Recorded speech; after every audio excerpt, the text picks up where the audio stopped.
Welcome back to the YouTube channel, everyone. It's Rachel here from Makers Gonna Learn, your ultimate die cutting community. And today I'm going to be bringing you awesome tips to help you guys master making a Deco Mesh Wreath today.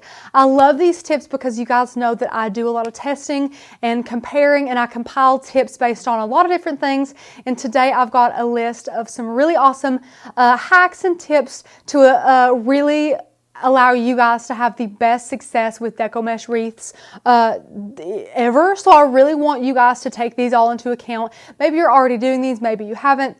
Maybe you've never made a Deco Mesh Wreath ever. So this is going to be a really fun thing to show you guys. So without further ado, let's jump into it. Okay guys, to start out with, it's better to have too much Deco Mesh ribbon than not enough. So you really want to make sure that you have plenty to do your wreath, especially depending on your wreath form size. It's always good to do some test wreaths to see how much it takes. If you buy one roll at the store because it was a good deal and it was the only one in the color you wanted and you go home, it would be devastating if you got so close to finishing your Deco Mesh Wreath and you didn't have enough to finish it. That would be a catastrophe. So just know that it's always best to purchase more rather than less of the Deco Mesh ribbon. You can always take it back, keep that receipt, but you can never add some if you don't have any with you. Maybe the store could be out of it. Anything could happen. So definitely have more than less. And as far as where to buy it, Amazon is great. We bought these two different colors from Hobby Lobby this fall. They were on sale, so that was a great little savings that we got. And just definitely look out because you want to get some quality Deco Mesh as well. So they did have some at the Dollar Tree that wasn't really as good quality. So definitely just watch out for some of the worst quality Deco Mesh ribbon. And try and be mindful about what to purchase depending on if you're making this for yourself or if you're actually making this to sell or something like that. So definitely keep that in mind. Another thing you really want to keep in mind is how big you want your quote-unquote bubbles. So as you can see here in this finished Deco Mesh Wreath, if I hold it up sideways, you can see the volume that these bubbles have. So what this means is in between each zip tie, there is, of course, a wad of your Deco Mesh ribbon. And the section of the Deco Mesh ribbon is all up to you. You can make it 20 inches, 10 inches, 5 inches, but the bubble size will be different, will be higher the more material you leave in between the zip ties. So in this Deco Mesh Wreath, for instance, we have 10 inches of Deco Mesh in between each zip tie. In 10 inches, you can see, between the zip ties, it kind of gives it this much height here. It's very voluminous, as you can see. 20 inches of material in between the zip ties would be a lot higher. There would be a lot more material. 5 inches, the bubbles would be smaller, closer together, a little bit tighter, if you will. So definitely be mindful of how far in between you want those zip ties and how much material you want in between them. So that is also something to keep in mind.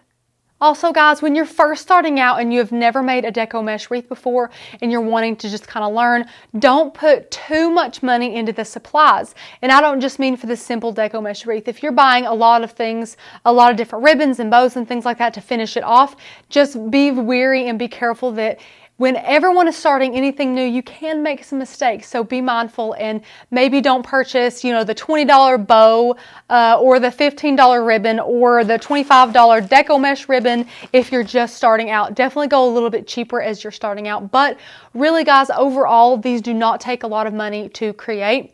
A wreath form just like this one, like the one we used for this wreath, is actually from the Dollar Tree. So that is just $1. And you can also buy pipe cleaners at the Dollar Tree for $1 for a large pack of them for multicolors. And then these were $10, like I said, at Hobby Lobby. It is 10 inches by 30 feet, okay? That's a lot of feet there. So 10 inches by 30 feet, and these were $9.99. They were on sale at our local Hobby Lobby, but if you want to go to the craft store and use a coupon on those, you totally can. So it's not that much money that you're putting into making this Deco Mesh Wreath, but when you're a beginner, maybe not dive in to do the most expensive of every item. Another tip for you guys is to take it slow.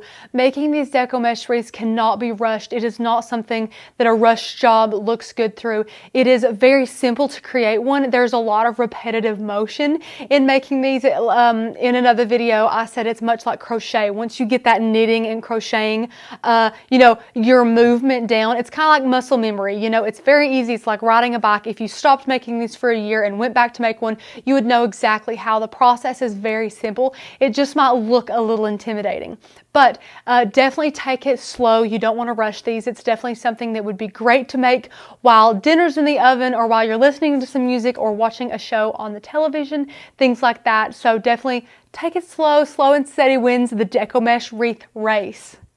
Another great tip for you guys is to cut the pipe cleaners in half, okay? So you don't want huge pipe cleaners. Now, some of you might want to fold them in half and make them like twice as strong in order to tie all of the Deco Mesh together, and that is totally fine if that's what you want to do. But for us personally, we have just chosen to cut them in half and use them in half. And another tip that I want to give you guys is to use the same color pipe cleaners as you're using Deco Mesh. That will definitely save you all in the long run. So as you can see with this Deco Mesh wreath here, on the back we used orange pipe cleaners and we had orange Deco Mesh. So definitely use the same color Deco Mesh as you have pipe cleaners, because you really don't want, if I had used black pipe cleaners with this orange Deco Mesh, you might be able to see them because Deco Mesh is a little see-through, it's a little sheer, so that would not be good, and that could literally ruin your project. So definitely try at least, because I know with this kind of brown craft color, it might be a little bit harder to match. So I would personally use a white or maybe a cream or even a brown, something neutral to hide in between there good and not stick out like a sore thumb. Like if we used red with this, my goodness, you might be able to see that, So be mindful about the color of pipe cleaner you choose as well as the size. Another tip, guys, is to be sure to measure in between your bubbles. You want to know exactly how much material you're using in between pipe cleaners, and you really want to make sure that that's consistent. If I'm holding this wreath up, you don't want one bubble to be way up here and the other one to be way down low and this one to be in the middle of the two.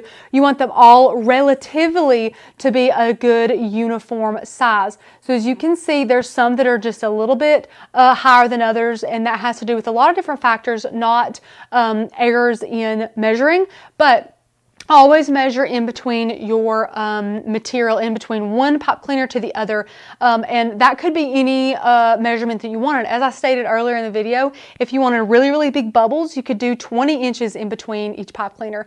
If you wanted to do the bubbles that I have sized in this one, this is 10 inches of material in between the pipe cleaners. So the biggest tip, the biggest helpful thing to be able to do that is using a self-healing mat that has a grid, okay? So this is a gridded self-healing mat. It goes from 1 to 35 inches, and this is the biggest help. If you lay this on your work surface and you have, you're working with your Deco Mesh wreath here and you have a pipe cleaner in your hand, if you want to make it 20 inches, hold that pipe cleaner on the 20-inch mark, and that way you can stretch that Deco Mesh out to the 1-inch mark, and then you can begin to work. And it's so easy to understand how to measure them when you have something like this. If you're having to hold this one here and then get out a tape measure and measure out 10 inches and then try and figure it out, there's a lot of room for error there, and you want to be able to do this as quickly, as concise as possible. So, holding it to the 15-inch mark